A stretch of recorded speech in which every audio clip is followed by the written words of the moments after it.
Assalamualaikum warahmatullahi wabarakatuh. Nama Umi Rani Julianti Harahap dari Universitas Islam Negeri Sumatera Utara. Di sini Umi ingin mengajarkan pembelajaran IPS yang materinya itu tentang macam-macam peninggalan sejarah di Indonesia dan bagaimana manfaat menjaga dan melestarikan peninggalan sejarah tersebut. Baik, di sini Umi akan menjelaskan macam peninggalan sejarah. Indonesia itu kan merupakan negara yang luas wilayahnya dan suku bangsa dan budaya itu beraneka ragam. Jadi dari keragaman suku bangsa dan budayanya mengakibatkan beragamnya peninggalan sejarah yang ada di Indonesia.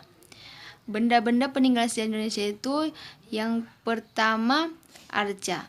Arca adalah patung yang terbuat dari batu dan juga bisa terbuat dari perunggu. Contoh arca itu antara lain Arca Buddha Amarawati di Sulawesi Selatan. Yang kedua, Arca Roro Jonggrang di Candi Prambanan. Yang ketiga, Arca Air Langga di Belahan. Jadi Umi di sini membuat contoh gambar Arca Roro Jonggrang yang tepatnya itu di Candi Prambanan. Yang kedua, macam peninggalan yang kedua itu ada benteng. Benteng itu kan merupakan bentuk bangunan yang sengaja dibuat untuk keamanan dan pertahanan pada waktu perang zaman dulu. Contoh benteng antara lain itu Umi membuatnya di sini. Yang pertama benteng Otanah yang tepatnya di Sulawesi. Yang kedua itu benteng Fort de Kock di Sumatera Barat. Yang ketiga benteng Portugis di Jepara atau Jawa Tengah. Di sini Umi membuat gambar benteng Fort de Kock di Sumatera Barat. Yang ketiga itu ada candi. Candi adalah bangunan kuno yang dibuat dari batu sebagai tempat pemujaan dan penyimpanan abu jenazah raja atau pendeta Hindu dan Buddha pada zaman dulu. Contoh candi antara lain, yang pertama itu Candi Prambanan di Yogyakarta, yang kedua Candi Borobudur di Magelang, Jawa Tengah, Candi Mendut di Magelang, Jawa Tengah. Di sini Umi membuat gambar Candi Borobudur yang tepatnya itu di Magelang, Jawa Tengah. Yang keempat ada peninggalan sejarah gedung. Gedung itu adalah suatu bangunan berbentuk rumah. Gedung yang pernah digunakan untuk berlangsungnya peristiwa sejarah atau tempat tertentu yang bernilai sejarah dijadikan sebagai peninggalan sejarah sekarang. Antara lain itu Gedung Lawang Sewu di Semarang. Yang kedua Istana Raja atau Keraton di Cirebon, Surakarta, Yogyakarta. Yang ketiga itu ada Istana Bogor di Jawa Barat. Di sini Umi membuat contoh gambarnya itu Istana Bogor yang ada di Jawa Barat. Yang kelima, peninggalan sejarah kelima itu ada makam. Makam yang mempunyai nilai sejarah adalah tempat dikuburkannya tokoh-tokoh penting dalam sejarah pada zaman dulu, yaitu contoh makamnya antara lain Makam Pangeran Diponegoro yang tepatnya itu di Makassar, Sulawesi Selatan. Yang kedua itu Makam Raden Ajeng Kartini di Rembang atau Jawa Tengah. Yang ketiga itu Makam Insinyur Soekarno Presiden Republik Indonesia yang pertama di Blitar atau Jawa Timur.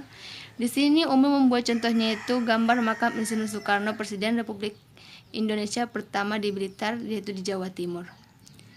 Yang keenam, peninggalan sejarah keenam itu ada monumen. Monumen ini adalah bangunan yang sengaja dibuat untuk mengenang jasa seseorang tokoh kepada nusa dan bangsa.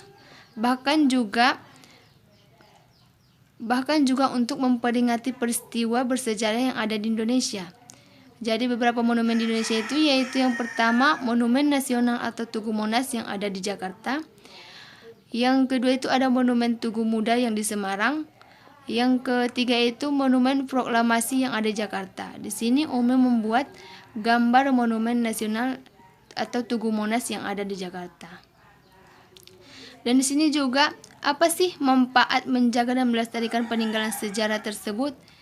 Yaitu yang pertama itu untuk memperkaya hasanah kebudayaan bangsa yang ada di Indonesia.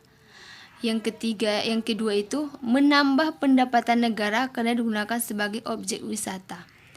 Yang ketiga, menyelamatkan keberadaan benda peninggalan sejarah sehingga dapat dinikmati oleh generasi yang akan datang.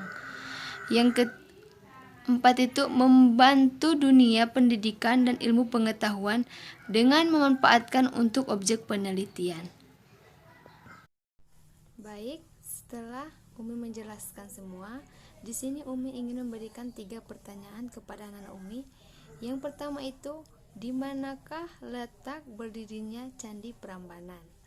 Yang kedua, makam siapakah yang terletak di Makassar di Sulawesi Selatan? Yang ketiga, berikan 2 manfaat menjaga dan melestarikan peninggalan sejarah di Indonesia. Baik, sekian dari penjelasan atau materi yang disampaikan Umi. Semoga bermanfaat untuk anak-anak Umi. Wassalamualaikum warahmatullahi wabarakatuh.